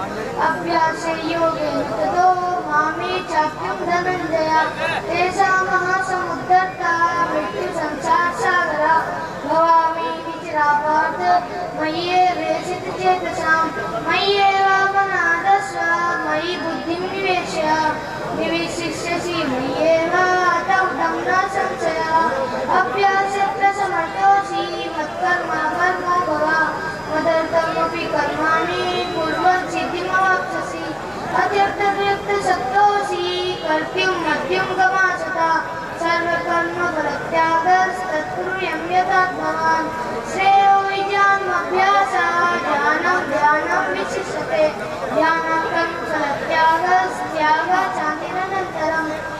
धन्यवाद। थैंक यू लक्ष्य जी, बड़े अच्छे गीत। सबसे पहले जो नाम मेरे पास आया है प्रीतम जी खोखर खरखौदा से, नीचे लिखो, प्रीतम जी खोखर खरखौदा से मैं आमंत्रित करना चाहूंगा मंच पे कि आए और समय संक्षिप्त बड़े संक्षिप्त शब्दों में आप अपने विचार रखें। प्रीतम जी खोखर।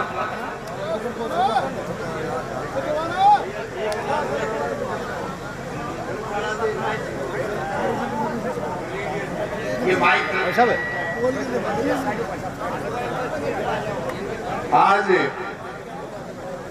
कंशाला की इस पवित्र धरा पर अखिल भारतीय जो खोखर सम्मेलन हो रहा है, इसमें हमारे पूजनीय अध्यक्ष जी और बहुत ही सम्मानित हमारे खोखर गोत्र के आन बान शान, राजस्थान में न्यायिक सेवाओं में खोखर गोत्र का जो मान सम्मान बढ़ा रहे हैं, और सभी सम्मानित बुजुर्गों, नौजवान दोस्तों, मातृशक्ति, मैं सबसे पहले आपसे एक प्रार्थना करना चाहूंगा कि हमारे जो मंच का संचालन कर रहे हैं प्रोफेसर जोगिंदर जी, इन्होंने जो खोखर गोत्र का परिचय आप सबसे कराया और इतने शानदार ढंग से कराया, तो उसमें आपने जोरदार तालियां नहीं बजाई। मैं एक बार ये आपसे प्रार्थना करूंगा सभी से, जोरदार तालियां बजा करके अपने गोत्र का मान सम्मान बढ़ाएं। हमारे खोखर गोत्र के योद्धा रामलाल खोखर जी के बारे में आप जोरदार नारे लगाएं, ताकि आसपास के गांव में भी ये पता लगे कि कंसाला गांव में आज खोखर गोत्र का सम्मेलन हो रहा है। रामलाल खोखर अमर रहे। आवाज कम आई पीछे से। योद्धा रामलाल खोखर अमर रहे। हमारे जितने भी शहीद खोखर गोत्र के, सभी शहीद खोखर गोत्र के अमर रहे हैं। धन्यवाद। मैं तो एक प्रार्थना करने के लिए आपके बीच में आया हूं। किसी भी समाज का एक प्रण लेना चाहिए जो अपने बुजुर्गों को, अपने योद्धाओं को, अपने अतीत को भूल जाता है, वो समाज खत्म हो जाता है। और उस समाज को बढ़ाने के लिए हमें सबसे पहले तो एकता का परिचय देना चाहिए, जो आपने दिया है। मैं आपका धन्यवाद करता हूं। पूरे देश से जो हमारे गोत्र के सम्मानित योद्धा यहाँ इकट्ठे हुए हैं, उनका स्वागत करता हूं। दूसरा, किसी भी स्तर पर हम आगे जब जाएंगे, जब हम एजुकेशन की तरफ ध्यान देंगे, शिक्षा का एक बड़ा महत्व है हमारे उसको खोखर गोत्र को आगे बढ़ाने का। दूसरा, हमारी बेटियों को हम आगे बढ़ाने के लिए प्रेरित करें। तीसरा, खेलों में ध्यान दें। और उसके बाद राजनीति में कब्जा करें। हमारा खोखर गोत्र राजनीति में पीछे है, उसको आगे ले जाने के लिए जहां से भी हमारा खोखर साथी, जैसे उत्तर प्रदेश है, मध्य प्रदेश है या राजस्थान में, कोई भी आगे बढ़ता है, उसका सहयोग करने के लिए हमने उसका हौसला बढ़ाना चाहिए। अंत में मैं अपनी बात में वाणी को विराम दूंगा। अभी जो हमारी बेटियों ने आपके स्वागत के लिए गीत गाया, मैं उनको अपनी तरफ से 1100 रुपये देता हूं और आपका धन्यवाद करता हूं, स्वागत करता हूं। जय खोखर गोत्र। थैंक यू प्रीतम जी, आपका बहुत बहुत धन्यवाद। इतने सुविचार आपने यहाँ से प्रकट किए, इसके लिए हम सदैव धन्यवादी रहेंगे। एक पूरा का पूरा खोखर समाज आप जैसों को याद करता है और चाहता है कि आप जो विशेष रूप से युवा हैं उनके लिए कुछ करें। आप करने में सक्षम हैं, इसलिए मेरी भी ये प्रार्थना है कि आप उन बच्चों के लिए अवश्य कुछ एक आवश्यक सूचना, राय सिंह जी रिटायर्ड ग्रेनेडियर कंसाला सिपाही निकट आए। शायद कोई मिलने वाला है या उनसे संबंधित ये सूचना है। राय सिंह जी रिटायर्ड ग्रेनेडियर कंसाला। एक ये विकास खोखर शामड़ी 500 रुपए से ये बच्चा लक्ष्य जो गीता के श्लोक सुना के गया है उसका ये अभिनंदन कर रहे हैं, स्वागत कर रहे हैं। परवेश पहलवान कंसाला से ये स्वागत गीत गाने वाले बच्चों के लिए 2100 रुपए का इनको एक इनाम दे रहे हैं। सभी ये इनाम देने वाले और इन बच्चों का हौसला बढ़ाने वालों का मैं धन्यवाद करता हूँ मन से।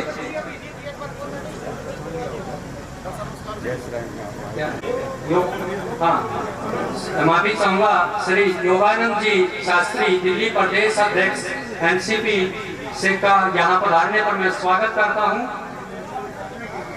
ठीक, हाँ, ये मैं आपके ज्ञानवर्धन के लिए बताता हूँ, ये पहले विधानसभा अध्यक्ष भी रहे हैं, तो ऐसे विभूतियाँ हमारे बीच में हैं। इनका गांव की तरफ से और मंच संचालन की तरफ से मैं आपका स्वागत करता हूँ। क्या है भाई, ये भी आए हैं? हो गया था जी, हाँ हो गया था, मैं कर लूँगा बात, कर लूँगा। डॉक्टर एस के काकरान जी दिल्ली गवर्नमेंट मेडिकल डायरेक्टर, ये सभा में पहुंचे हैं। इनका यहाँ पहुंचने पर मैं हार्दिक स्वागत करता हूँ अपने गांव की तरफ से, इस कंसाला की पावन भूमि की तरफ से मैं आपका यहाँ पर आने पर स्वागत करता हूँ।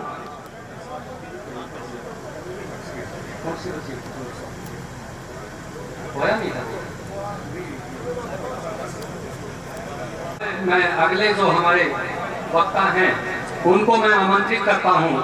देवेंद्र जी खोखर, ये कंसाला गांव से हैं और गवर्नमेंट ऑफ इंडिया में ये अंडर सेक्रेटरी के पद पर ये विराजमान है। काफी उच्च पद है, हमारे गांव से निकले हुए हैं।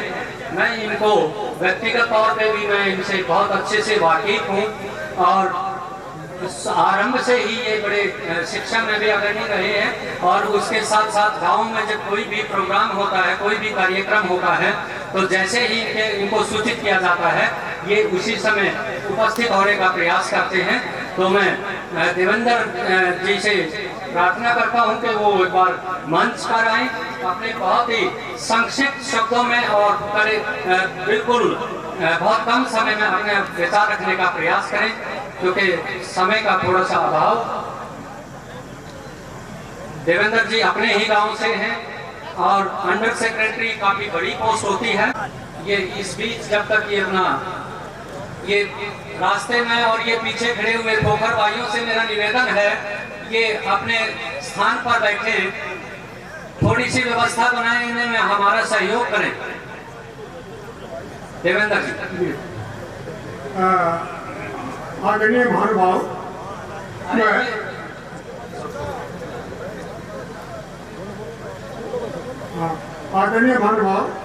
मैं हरियाणा राज्य के रोहतक जिले के कंसाला गांव में यहाँ एकत्रित सभी खोखर महानुभावों का हार्दिक अभिनंदन करता हूँ और मैं पहले महान खोखर सम्मेलन के इस शुभ अवसर में आपकी बड़ी भागीदारी के लिए धन्यवाद देता हूँ। मुझे बहादुर खोखरों के इतिहास और गौरव पर कुछ शब्द व्यक्त करने का अवसर मिला है। इससे पहले मेरे भाई जोगिंदर जी ने सारा इतिहास जो कि एक संक्षिप्त में वर्णित कर दिया था, लेकिन क्योंकि मैंने भी थोड़ा बहुत इस पर स्टडी की थी तो मैं चाहता हूं कि अपने सब आप सबके साथ शेयर करूं। तो यद्यपि समय का अभाव है और मैं चाहता हूं कि जितने भी आमंत्रित गणमान्य व्यक्ति। देवेंद्र जी माफी चाहूंगा, मैं काकरान जी का स्वागत करता हूं पंडाल में पहुंचने पर, हमारे गांव में पहुंचने पर। माफी चाहूंगा देवेंद्र जी, आप गांव के हैं इसलिए मैं रोक सकता हूं, मेरा अधिकार है, मेरे बड़े भाई हैं आप। काकरान जी का स्वागत और इनको आसन ग्रहण करवाइएगा। बोलिए देवेंद्र जी। जरूर पर्याप्त अवसर देने का प्रयास करूंगा। खोखर गोत्र भारत के मुख्य रूप से राजस्थान, उत्तर प्रदेश, पंजाब, हरियाणा और मध्य प्रदेश के कुछ जिलों में पाए जाने वाले जाट गोत्र है। खोखर अफगानिस्तान में पाया जाने वाला एक बलूच जाट वंश है। यह पंजाब पाकिस्तान की एक महत्वपूर्ण जनजाति भी है। खोखर का उल्लेख वायु पुराण और विष्णु पुराण में कोकरक के रूप में किया गया है। खोखर कुकर का व्युत्पन्न है, एक अपभ्रंश है जो कि भाषा का विकास होते होते भाषा अपभ्रंश आवट, उसके बाद पुराना और उसके बाद नया, इस हिसाब से भाषा का इतिहास है। उस इतिहास के अंतर्गत जो कभी कुकर थे आज खोखर कहलाए जाते हैं। खोखरों की उत्पत्ति नागवंशी कर्कोटक से हुई थी। खोखर की कास्ट बहुत आक्रामक और तीखी है। एक बार महाराजा रणजीत सिंह ने कहा था, रब पे खोखरा को ना डर लगता है, मतलब भगवान को भी खोखरों से डर लगता है। खोखर की सही रूप खोखर है जो राय, मथुरा और सिंध के शासक भी रहे हैं। भाई रूपचंद जी खोखर बीते तो गुरु हरगोविंद जी के भक्त थे। भारत के पंजाब के बठिंडा जिले में उनके नाम पर भाई रूपा पर एक गांव बसा हुआ है। हरल, अजरा, भालू और भाला खोखर जाटों के उपगोत्र हैं। खोखर की उत्पत्ति मध्य एशिया से हुई बताई जाती है, ऐसा इतिहासकारों का मत है। हमारा बहुत प्राचीन और महत्वपूर्ण इतिहास है, इस पर शोध करने की भी और भी आवश्यकता है। कहा जाता है कि खोखर जाटों ने राजस्थान के सीकर जिले के कांवड़ गांव में किले का निर्माण कराया था और यह उनकी राजधानी रही है। भारत में खोखर मुख्य रूप से पंजाब के 10 जिलों, हरियाणा के 3 जिलों, रोहतक, सोनीपत और जींद में फैले हुए हैं। खोखर राजस्थान के 15 जिलों, उत्तर प्रदेश के 5 जिलों और मध्य प्रदेश के 5 जिलों में फैले हुए हैं। खोखर पाकिस्तान के पोथोहर पठार और भारत के आसपास के क्षेत्रों के मूल निवासी हैं। बाबा फरीउद्दीन गंज शंकर के प्रभाव में आने के बाद कई खोखर हिंदू धर्म से इस्लाम में परिवर्तित हो गए थे। पाकिस्तान में खोखर मुख्य रूप से इस्लाम का पालन करते हैं, हालांकि अल्पसंख्यक हिंदू धर्म का पालन भी करना जारी रखे हुए हैं। पाकिस्तान में खोखर लाहौर, झेलम, मुल्तान, सरगोड़ा, खुशाब, मंडी बहादुरदीन, रावलपिंडी से है और कुछ आजाद कश्मीर से भी है। भारत में पाकिस्तान के पूर्व उच्चायुक्त रियाज खोखर का नाम हमने काफी सुना है। खोखर गोत्र के महानुभावों के एकत्रित होने के इस महान शुभ अवसर पर मेरे कंसाला गांव में मुझे आपसे मिलकर और आपको बधाई देते हुए बहुत ही प्रसन्नता हो रही है। I am very happy to meet you and greet you here at Kansala. और मैं कामना करता हूं कि भव्य सभा भविष्य में भी जारी रहेगी और हमारे भाई एकता के संदेश को आगे बढ़ाएंगे। धन्यवाद करती हूँ और मैं आपको अपने तहे दिल से प्रणाम करती हूँ। मेरा नाम जैस्मिन है, मैं 13 साल की हूँ और मैं आज आपके सामने खोखरों के बारे में कुछ विचार प्रस्तुत करना चाहती हूँ। खोखर जाट बड़े वीर होते हैं। वीरता जाट जाति का पहला प्रमाण है। जिस गजनवी से बड़े बड़े राजा महाराजा थर थर कांपते थे, उस गजनवी को हम खोखरों ने मार गिराया। जब गोरी ने दिल्ली पर कब्जा कर लिया, राजा पृथ्वीराज की हत्या कर दी, तो जाट खाकों ने खोखरों गोरी के खिलाफ बगावत का बिगुल बुझा दिया। गोरी ने हिंद की जनता पर अत्याचारों की बाढ़ ला दी। 1205 और 6 में खोखर जाटों ने लाहौर पर आधिक कर 1206 में रामलाल खोखर जी ने गोरी का सिर काट दिया। धन्यवाद। भारत माता की जय। थैंक यू बिटिया। सूचित करना चाहूँगा राजस्थान से राजेश जी आरटीओ परिवार सहित मुझे लगता है पधारे हैं। आपके पधारने पर स्वागत है। ऐसे लोगों के आने से तो कंसाला गांव बिल्कुल धन्य ही हो गया है।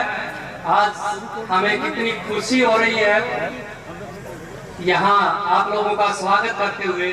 शायद ये शब्दों में क्या करना मेरे लिए बहुत ही कठिन है। अब मैं थोड़ा सा मनोरंजन की तरफ, बीच में काफी भाषणबाजी हो गई है, तो एक विकास खोखर है विलेज डाटा हांसी के, उनको आमंत्रित करूंगा वो आए और मंच से एक अपना संगीतक कोई कार्यक्रम है उनका संगीत का, उसकी प्रस्तुति दें। विकास एक बार मेरे सभी खोकर बंधुओं से मैं कहना चाहूंगा, एक बार सभी सचेत होकर बैठ जाएं और एक दादा रामलाल खोकर जी का जयकारा लगाएंगे बड़े जोर से।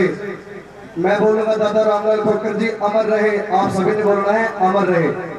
दादा रामलाल खोकर अमर रहे। नहीं, जिस हिसाब से ऑर्गेनाइजर कमेटी ने खर्चा लगाया है इस सम्मेलन में, खोकर बंधुओं का इकट्ठा किया है, उस हिसाब से आप जोर से नहीं बोल रहे। दादा रामलाल खोकर अमर रहे। खोकर भाईचारा एकता जिंदाबाद। नमस्कार, मैं विकास खोकर, गांव डाटा, हिसार, हरियाणा से। सम्मेलन का हमें न्योता मिला। मेरे साथ मेरे ताऊ जी श्री बलवान सिंह खोकर, चाचा जी सुल्तान खोकर, सुरेश खोकर, वह हमारी पूरी टीम आई। और मैं 2-4 लाइनों में अपना गीत सुनाने जा रहा हूं। मैं एज ए कलाकार हूं। यूट्यूब पे आप मुझे सर्च कर सकते हैं, विकास खोकर नाम लिख के। हरियाणवी गाने भी हैं। और अभी मैं 2-3 मिनट की मेरी प्रस्तुति वो देना चाहूंगा 2-4 लाइनों में। आशा रखता हूं आप बड़े ध्यानपूर्वक सुनेंगे। हड़के मलियो ना ये सूरवीर खानदानी, कोई थी बुजुर्गा ने कौम पे जवानी। आज 2-4 लाइना में गा के ने सुनानी। और सुनो डटे आले खोकर विकास ने, झेलम नदी पे मारा मोहम्मद गोरी, जाके पढ़ लियो देख इतिहास में। और नदिया में बया खून पानी की जुमारा, जाके पढ़ लियो देख इतिहास में। और टूटे फांसी खोखरी है 11 नंबरदार, लाहौर के वहां आज भी सबूत मिलेगा। डरे दुश्मन मारे खोखर कबीले पे, दुश्मन उनका भी झूठ मिलेगा। चेहरा खिलेगा जे पढ़ हमारा इतिहास नहीं, पीढ़ी हो सिर ऊंचा अभिमान तय। ज्ञान मिलेगा रे सुनो बड़े बड़े रहते, जाके पढ़ लियो देख इतिहास ने। दादा रामलाल खोकर न करूं मैं सलूट, सरदार मारे खोकर कबीले का होया। दुनिया के खोकर और हम सब एक चाहे, कोई किसे देश राज्य जिले का होया। बाकी सब महापुरुषा ने मेरा परिणाम, आज शान तर जीवा उनका बलिदान। करज उनका सहर सांस सांस में, झेलम नदी पे हमारा मोहम्मद गोरी, जाके पढ़ लियो देख इतिहास में। नदिया में बया खून पानी की जुमारा, जाके पढ़ लियो देख इतिहास में। मैं बात कर रहा हूँ 1206 की, जब झेलम नदी पे मोहम्मद गोरी को हमारे दादा रामलाल खोकर जी ने मारा। और आगे भी कार्यक्रम सुचारू रूप से चालू रहेगा, समय बहुत कम है। आगे वाले वक्ता को भी बोलना है, इसलिए आप मेरा ये हाजिरी स्वीकार करें। मैं डाटा से विकास खोकर आप सभी को नमस्कार करता हूं, प्रणाम करता हूं। नमस्कार। ये इतिहास की बात चल रही थी तो मेरे पास अभी एक सूचना आई कि अपने खोखरों से संबंधित इंडियन हिस्ट्री नाम की एक पुस्तक है, या हिस्ट्री ऑफ इंडिया या इंडियन हिस्ट्री नाम की पुस्तक है। और इसमें 45 पेज खोखरों पे लिखे हुए हैं। दुर्भाग्य से वो मुझे उपलब्ध नहीं हो पाई, आज ही ये सूचना मेरे पास आई। यदि वो पहले मुझे पढ़ने को मिल जाती तो और अच्छा थोड़ा सा हो सकता था। तो जिस भाई का भी रुचि हो इसमें, वो ये हिस्ट्री ऑफ इंडिया या इंडियन हिस्ट्री आप लेके पढ़ सकते हैं। अगले जो वक्ता हैं हमारे हरिगोपाल जी खोखर हैं, assistant engineer village garden village है शायद नागौर के पास। उनको मैं आमंत्रित करूंगा मंच पे, वो आए और बड़े संक्षिप्त शब्दों में अपने सुविचार प्रकट करें। हरिगोपाल जी क्या यहाँ उपस्थित हैं? ओके, बात नहीं। सरी डॉक्टर अतल सिंह जी खोखर, इनके तो नाम से मैं वाकिफ हूँ, इनकी पुस्तक का मैंने अध्ययन किया है। बड़ी अच्छी रोचक पुस्तक है। शायद जितना इन्होंने गहन खोखरों के बारे में विस्तार से लिखा है, बहुत मुश्किल है लिख पाना। तो ऐसी शख्सियत हमारे मध्य में हैं। ये वरिष्ठ प्रोफेसर रहे हैं, इतिहासकार रहे हैं और यूपी से हैं। तो मैं अटल जी को आमंत्रित करूंगा मंच पे कि वो एक बार आए और बड़े संक्षिप्त शब्दों में वो बताएं खोखरों के बारे में, यदि हमारे से कुछ छूटा हुआ है।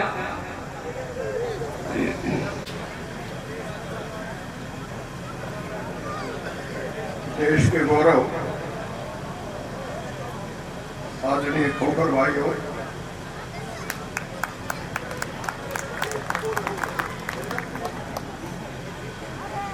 मुझे खुशी है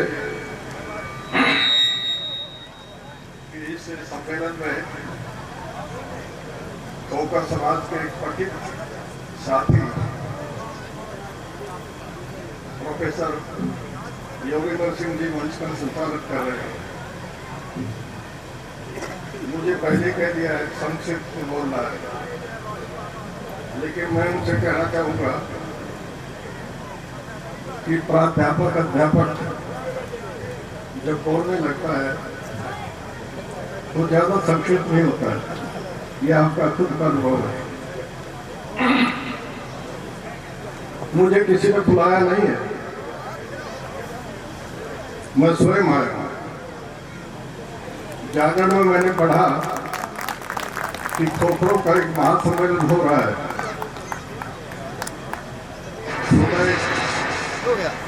क्रिया में जब जाना था वहीं से सीधा आ गया, और इसलिए आ गया कि खोखर भाइयों ने, खोखर लोगों ने देश की आजादी में जो महान काम किया है, उन सब बलिदानियों के प्रति हमें स्मृति रखनी है, श्रद्धांजलि देनी है। बहुत सारी बातें हैं। कई साथियों ने खोखर इतिहास पर पुस्तक भी लिखी है, जैसा प्रोफेसर साहब बता रहे थे। हम भी चाहेंगे वो पुस्तक यदि मिल जाए तो उसको खरीदें और कुछ जान सके और अधिक। देखिए, हमारी छोटी सी बिटिया ने रामलाल खोखर के बारे में बतलाया।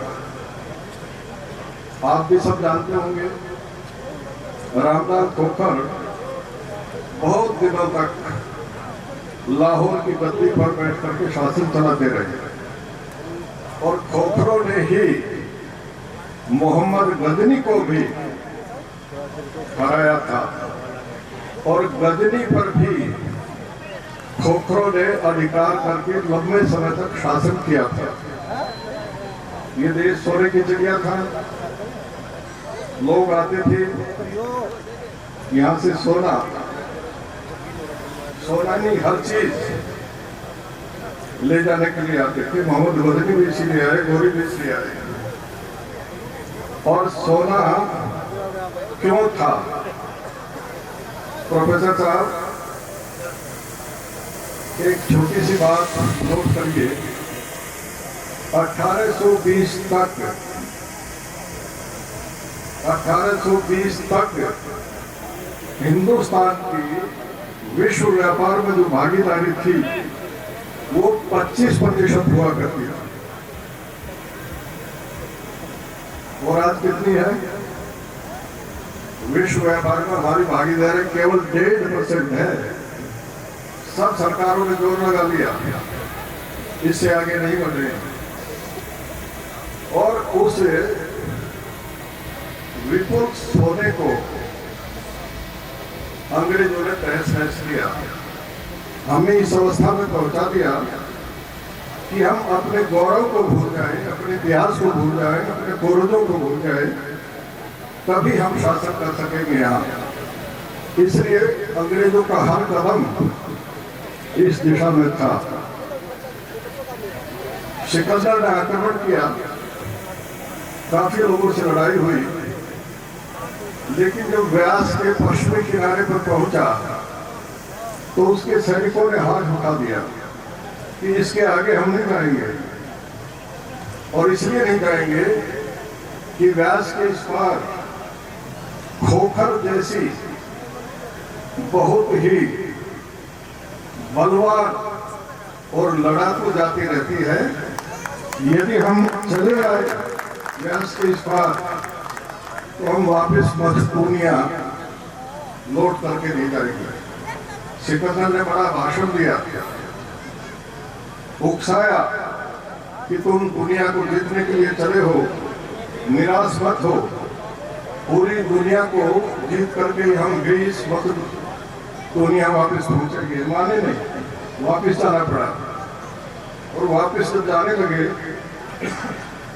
तो सिकंदर का रास्ते में अवसान हो गया। किसलिए हो गया कि कठ जाति के लोगों में जब वो लड़ाई लड़ रहे थे और वो किले पर चढ़ गए थे तो एक विष बुझा हुआ तीर मारा था, पेट में लगा था, उससे रास्ते में देहावसान हुआ। लेकिन हमारा जो इतिहास है वो केवल एक राज प्रणाली का नहीं, केवल एक राजा नहीं होता था, गण होते थे जिनको आज हम पंचायत कहते हैं। तो यहाँ का जो गण था यौधेय गण था, उसमें हम सब खोखर में सम्मिलित थे, महाभारत में भी लड़े। और आप जानकर राष्ट्रपति करेंगे कि जिस समय महाभारत में युद्ध हो रहा था, अगले दिन युद्ध की तैयारी कर ली जाती थी, किस किस योद्धा को लड़ना है। जिस समय चक्रव्यूह में अभिमन्यु को फंसना था, उस दिन आप लोगों को ही कौरवों की तरफ से सौंपा गया था कि आप अर्जुन को लड़ते लड़ते इतना पीछे ले जाओ कि वो सूर्यास्त से पहले नहीं आ पाए, तभी हम अर्जुन को मार सकेंगे, नहीं तो मार नहीं पाएंगे। बहुत जगह पर आपका महत्वपूर्ण कार्य रहा है। हमें हमारे भाई नाम को भूल गया जो कह रहे थे कि हमें कुछ करना चाहिए। वास्तव में खोखर इतिहास को जानने के लिए हमारे वैसे कुछ ऐसे स्कॉलर निकले जो इतिहास को समेटे। इस समय जो पाकिस्तान है उसमें न जाने कितने खोखर भाई हैं, बहुत सारे कन्वर्ट हो गए। अभी कुछ साल पहले रियाज मोहम्मद नाम का एक व्यक्ति आया था, रियाज मोहम्मद खोखर लिखता था, हाई कमिश्नर था, पाकिस्तान से दिल्ली इंडिया में आया था। इस समय जो वियतनाम में एम्बेसडर है पाकिस्तान का, वो भी खोखर ही है। खोखर पंजाबियों में भी है, कोहली, साहनी, चड्ढा, सेठी, सबरवाल, भाई, आनंद आदि आदि 10 ऐसे हैं जो खोखर है। लेकिन वो खोखर में लिख करके खोखरायण लिखते हैं, और खोखरायण शब्द पाणिनीय व्याकरण के अनुसार, ग्रामर के अनुसार शुद्ध है। खोखर से मध्यम खोखरायण है। खोखर का जो बेटा होगा वो खोखरायण कहलाएगा। एक शादी में मुझे मिल गए एक चड्ढा और सेठी। मैंने कहा कि खोखरा कोट एक जगह है रोहतक के पास। वो मेरे सिर हो गए कि हमें ले चलो, दिखाओ किसी भी तरह से। और क्या दिखाएं? दुर्भाग्य ये है कि वो पूरी जमीन जिसमें खोखरों का किला था, खोखरा कोट, उस पर कब्जे हो गए। किसने बेची किसने नहीं, इस डिटेल में मैं नहीं जाता, लेकिन वो खोखर जाति के इतिहास का एक जीता जागता प्रतिबिंब था। वो खोखरा कोट अब नहीं रहा, कब्जे हो गए। और ये दुर्गति इसलिए हुई कि हमारी जो भी सरकार आती है वो इन चीजों को ध्यान नहीं देती है। नहीं तो खोखरा कोट को संभाल के रखा जाना चाहिए था। खिलजी ने जब आक्रमण किया चित्तौड़ पर, तो मोर गोत्र के लोग और खोखर के ऊपर के लोग चित्तौड़ को बचाने के लिए गए थे और वहां पर किला बनाया।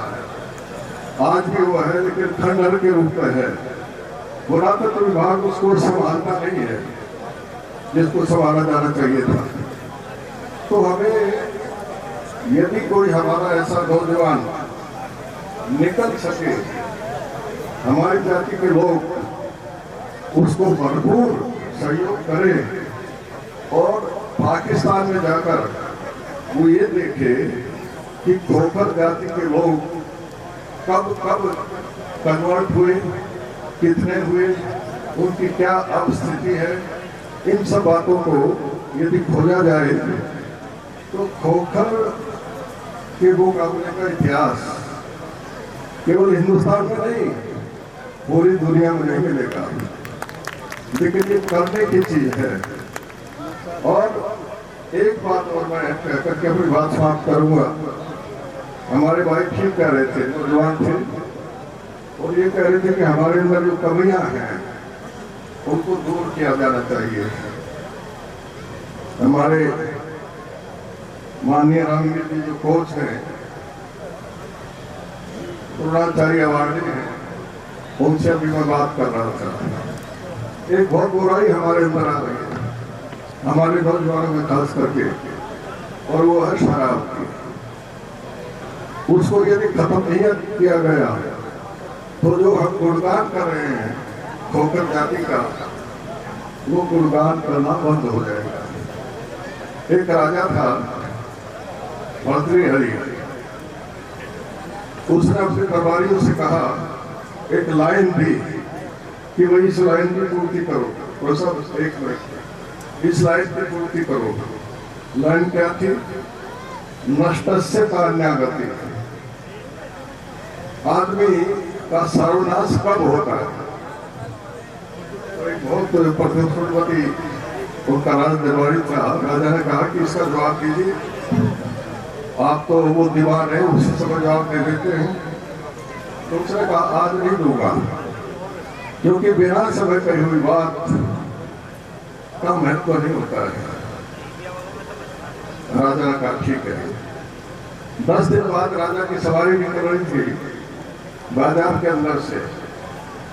हाथी पर राजा बैठा था, सामने देखा एक भिक्षु खड़ा है। डॉक्टर काकरायण साहब, उस जमाने में भिक्षु यदि आगे आ जाए तो राजा को सवारी से उतर करके उसके पैर छूने पड़ते। राजा हाथी से उतरा, पैर छुए, पैर छू करके ऊपर उठा तो देखा कि भिक्षु के हाथ में खप्पर है और उस खप्पर में मांस भरा हुआ है। राजा ने कहा, भिक्षु हो मांसाशनम तुलसी, भिक्षु होकर के मांस खाते हो? उसने कहा, किंतु न मद्यम बिना, मांस के साथ शराब के बिना क्या मजा है? मांस खाते हो, शराब भी पीते हो, फिर पैसा कहाँ चलाते हो? कि शराब जब पीता हूँ जो कोठे पर जाना होता है, तो कोठे वालियों के लिए पैसा कहाँ से लगते हो? कि चोरी करता हूँ या जुआ खेलता हूँ।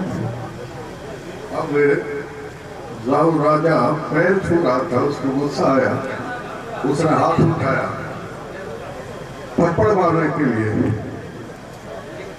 तो भिक्षु ने वो लाइन बोल दी, नष्ट से कान्यागति, आदमी का सर्वनाश इस तरह से होता है। बुराई कभी अकेले नहीं आती, बहुत सारी बुराइयों को लेकर साथ आती है। तो हमें अपने खोखर समाज से ये बुराई निकाल देनी चाहिए। मैं जानता हूं कि आप लोग कोई नहीं है जो दूसरे लोगों में नहीं है। दिल्ली में हमारे डॉक्टर काकरायण साहब, राजपति वगैरह बैठे हैं, जहां ज्यादा किराए आते हैं गांव में, वहां के लड़के इतने बिगड़े हुए हैं कि 1 महीने में ऊपर चले जाते हैं, किडनी खराब हो जाती है, लीवर डैमेज हो जाता है। तो हमें इन बुराइयों से बचना चाहिए और अपने समाज को आगे बढ़ाने के लिए संकल्प करना चाहिए। और वो संकल्प यदि हम कर लेंगे तो हमारा खोखर समाज ही नहीं, हिंदुस्तान का पूरा समाज बदलेगा और देश फिर से सोने की चिड़िया कहलाएगा और विश्व गुरु भी करना है। इन शब्दों के साथ आप सबका बहुत बहुत धन्यवाद।